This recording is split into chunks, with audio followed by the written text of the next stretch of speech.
Assalamualaikum warahmatullahi wabarakatuh. Waalaikumsalam Waalaikumsalam warahmatullahi wabarakatuh. Waalaikumsalam warahmatullahi wabarakatuh. Selamat malam teman-teman semuanya. Gimana kabarnya? Semoga Alhamdulillah baik. Baik, Kak. ya semoga selalu diberi kesehatan dan selalu dalam lindungan Allah. Sebelumnya saya ucapkan terima kasih kepada teman-teman yang udah join di penyuluhan kali ini. Jadi ada beberapa hal yang mau aku sampaikan mengenai PUP atau pendewasaan usia perkawinan. Coba Akang Teteh di sini udah pada tahu belum atau sebelumnya udah pada dengar belum tentang PUP? Belum, Kak. Belum ya. Sebelumnya saya akan membacakan ini. Ini adalah dunia, dan kita adalah bagian masyarakat dunia yang dinamis. Semua orang berkompetisi dengan seisi dunia, semua orang ingin sukses, dan sebagai bangsa kita juga ingin sukses dan unggul dalam persaingan global. Akang-akang sama teteh-teteh setuju nggak dengan apa yang saya tulis di sini?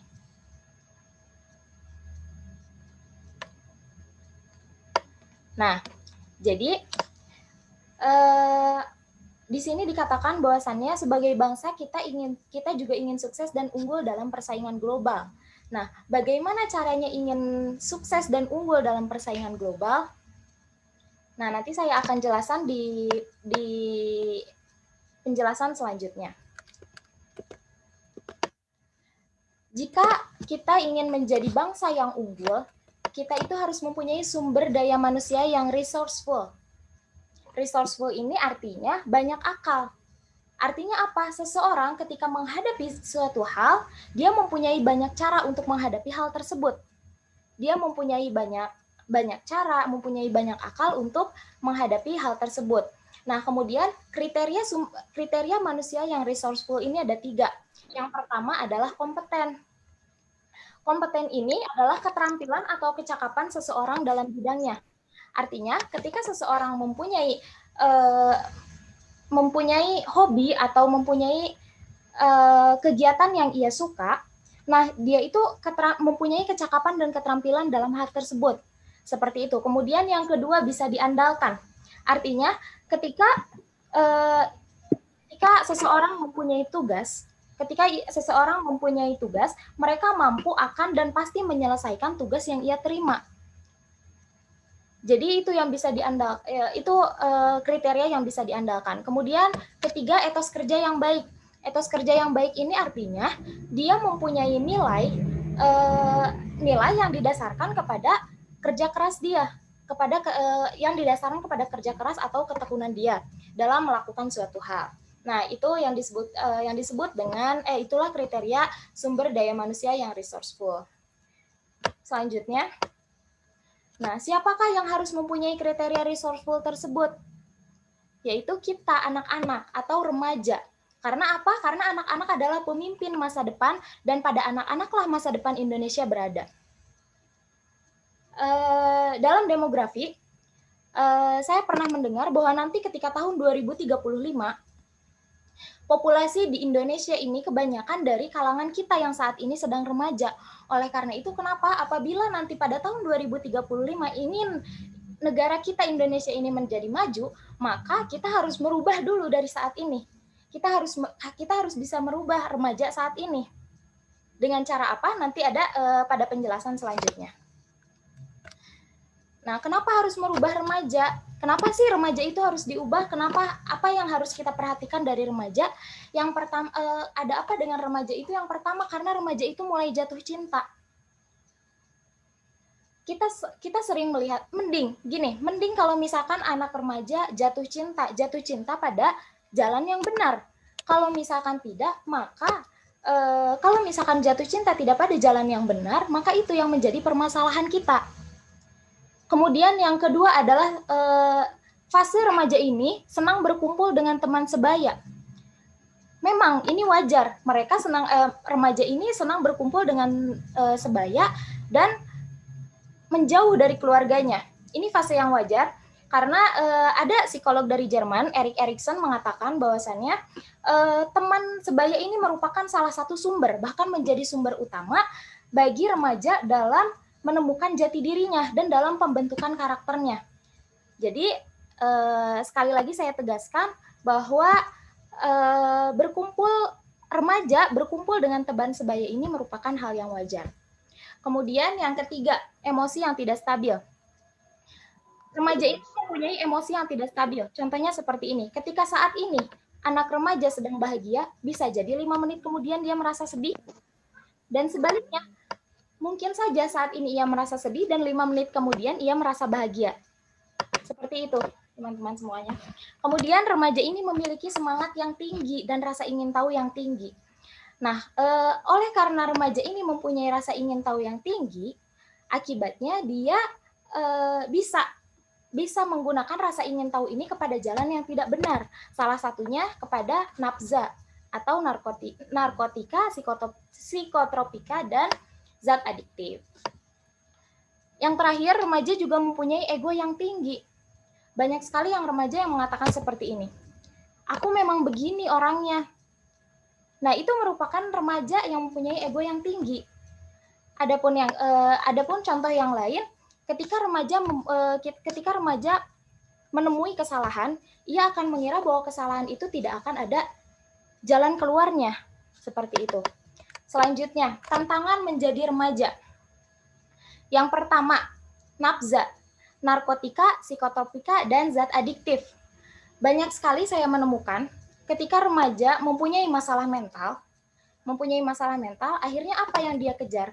Akhirnya dia mengejar, karena dia mempunyai sakit mental, akhirnya dia beralih kepada nafza. Seperti itu. Kemudian seks bebas, tawuran, merokok, peer pressure. Jadi peer pressure ini merupakan dampak pertemanan yang bisa mengubah perilaku individu. Contohnya seperti ini. Ketika ada seseorang yang ingin berteman dengan kelompok. Nah, ketika individu itu ingin masuk kepada kelompok tersebut, maka ia harus mengubah perilakunya tersebut agar dia bisa diterima di kelompok tersebut. Nah, ini yang disebut dengan dampak dari pertemanan. Selanjutnya kita masuk kepada materi kita, yaitu pendewasaan usia perkawinan. Pendewasaan usia perkawinan adalah upaya untuk meningkatkan usia pada perkawinan pertama, sehingga pada saat perkawinan diharapkan mencapai usia minimal 21 tahun bagi perempuan dan 25 tahun bagi laki-laki.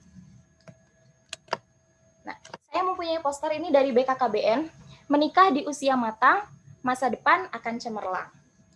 Dua anak beban orang tua ringan, sejahtera, masa depan cerah. Kenapa harus 2 anak misalkan? Padahal Rasul saja di dalam hadisnya memerintahkan bahwa umatnya harus mempunyai anak yang banyak. Terus ada juga yang bilang banyak anak itu banyak rezeki, katanya gitu. Padahal sebenarnya kalimat itu belum selesai. Banyak anak, banyak rezeki yang harus dicari. Benar begitu bukan, teman-teman? Iya, benar. Ya, jadi seperti itu. Kemudian mengapa tadi disebutkan bahwa PUP itu mengapa harus 21 tahun ke atas? Ini alasannya. Yang pertama, dari medis. Karena perempuan khususnya ketika dia belum menginjak umur 21 tahun, dia belum matang secara reproduksi dan rahimnya. Ini juga berkaitan dengan fisik. Kemudian yang ketiga, mental spiritual. Mengapa mental spiritual ini penting ketika kita akan menikah? Karena gini, menikah itu bukan, ketika kehidupan setelah menikah itu bukan lurus-lurus saja, tetapi banyak lika-likunya, banyak itu ininya. Oleh karena itu, kenapa kita yang akan menikah harus mempersiapkan mental spiritual kita? Kemudian yang keempat, masalah ekonomi dan sosial. Ini tentu apalagi untuk laki-laki karena dia yang akan memberikan nafkah kepada istrinya. Yang kelima, resiko kematian ibu saat melahirkan. Ini seperti yang tadi saya katakan sebelumnya, bahwa resiko kematian ibu saat melahirkan, apalagi ketika ibunya di bawah umur 21 tahun, ini sangat besar resiko kematiannya. Oleh karena itu, diusahakan ketika akan menikah itu harus matang dulu secara reproduksi dan rahimnya. Kemudian yang terakhir adalah bekal yang lebih baik. Selanjutnya, mengapa PUP ini penting? Yang pertama, perkawinan. Jika dilakukan pada usia yang tepat akan membawa kebahagiaan bagi keluarga dan pasangan. Ini seperti yang kriteria yang sebelumnya saya sebutkan. Kenapa PUP ini penting? Yaitu wanita di atas 21 tahun dan 25 tahun tadi, secara fisik dan mental ia sudah siap, dan secara sosial, ekonomi, atau yang lainnya mereka sudah siap. Kemudian yang kedua adalah menikah di usia muda akan membawa banyak konsekuensi.